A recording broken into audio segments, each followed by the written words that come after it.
let's keep going on the awfulness of Ontario. If you're a Westerner, you're like, I don't want to be attached to that Yeah. horrible, horrible place. And this is one of those things. This is from Redux. Male who uses she, her pronouns arrested after violent sexual assault on a toddler in Ontario. This is in Welland. This is a horror show. A 25-year-old man in Ontario, Canada, has been charged with this is just a horror. This is a parent's worst nightmare. I'd rather be the dad in Vaughan than the parent in this situation, I think. And that's saying something. I think it that saying is. something? I think it is, because in the other situation, my child would be safe, you know? Yep. A 25-year-old man in Welland, Ontario, has been charged with breaking into a family's home in Welland and sexually assaulting their toddler. Danny Senecal identified himself using she, her on Facebook profile and displayed the trans pride flag in his biography.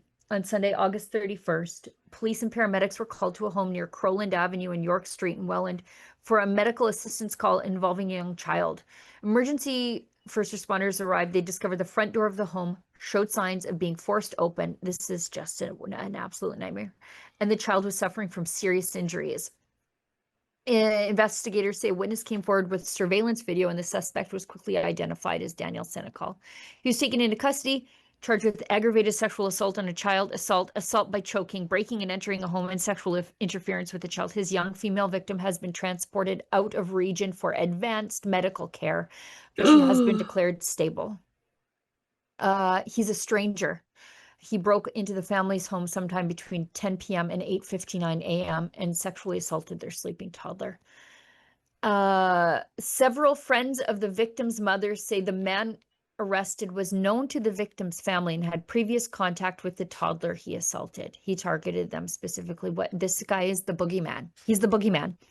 Locals had expressed confusion as to why police described it as a stranger attack when that was not the case. Another mother in the area told the National Post that Senecal had sexually assaulted her young son in 2021. She said he was arrested, charged, and after 2 years of court hearings was sentenced to 18 months in jail, but was released 6 months early in early March. So what did he make it? 6 months? Not even before he got caught reoffending. I'm sure he reoffended immediately after.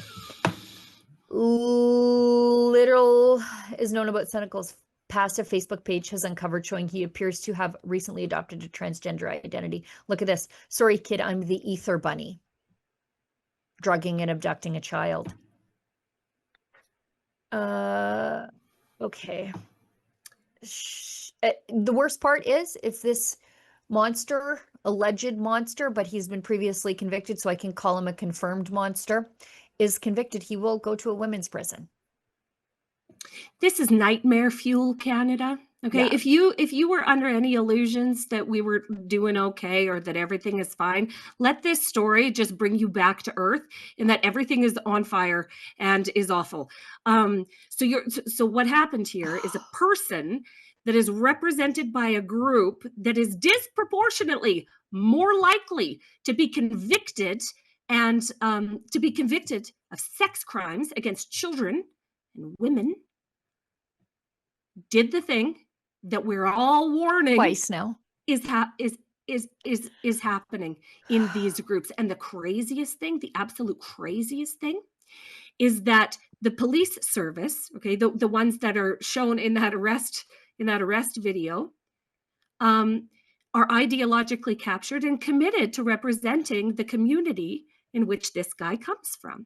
You know what I think is funny is that they played the old switcheroo, and we saw this with the church shooting last week. These people identify as trans, and we're all supposed to accept them as trans. But then when they do something terrible, particularly against children, the trans identity vaporizes. And we use the biological pronouns. And this person, instead of being a privileged transgender offender, suddenly becomes just your typical white male offender that you need to be on the lookout for. Right. Right.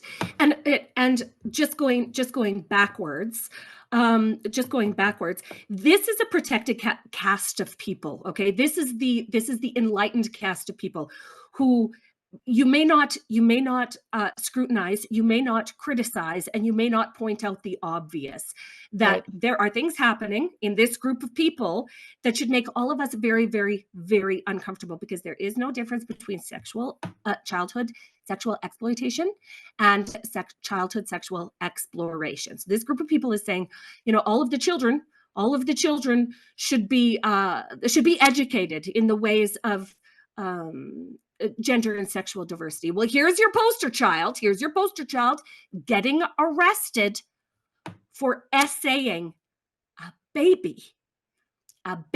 In The her bed. only way In her bed. with her parents in the house. Okay. There is nothing more disgusting or egregious in the entire world than harming a child. And here's the guy that did it. And P.S., his friends are disproportionately more likely to do the same. So until Yeah. we can start breaking all of this down, okay, and just acknowledging in force that we're not accepting this anymore as normal, that we're not going to tolerate our public institutions upholding these guys, or our police services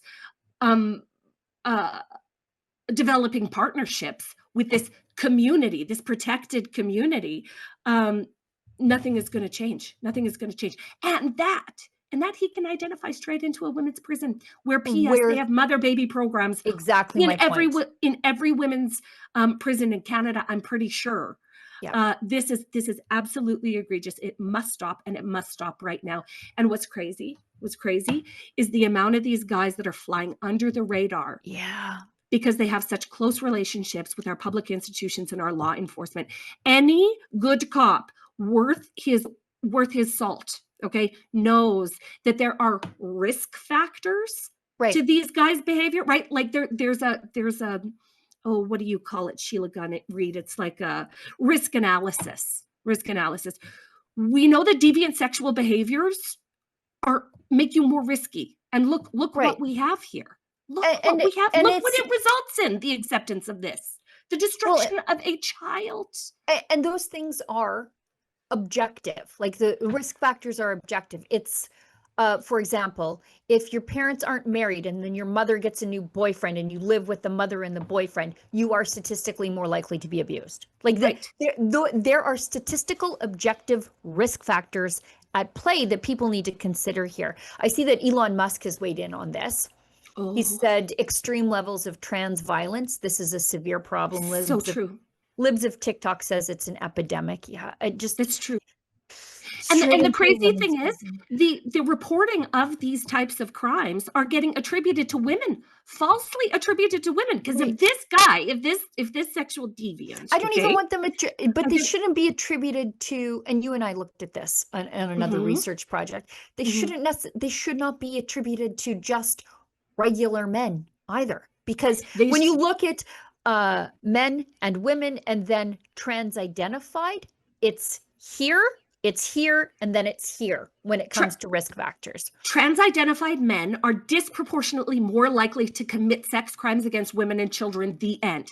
Disproportionately more likely than just regular heterosexual dudes. Okay, I think it's 5 times more likely than regular heterosexual dudes, and many hundreds of times more likely than women.